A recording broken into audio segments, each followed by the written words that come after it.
The price of a freak-off. Why the judge gave Diddy 50 months. Sean Diddy Combs walked into federal court facing the possibility of 20 years in prison. That's the maximum penalty under the Mann Act. 10 years for each count he was convicted of.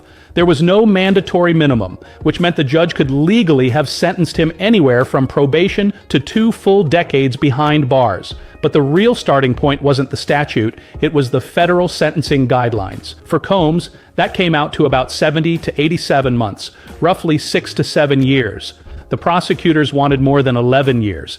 They argued that Combs was unrepentant, that the so-called freak-offs weren't wild parties but organized coercion. They wanted the sentence to send a message. Fame and money don't erase abuse.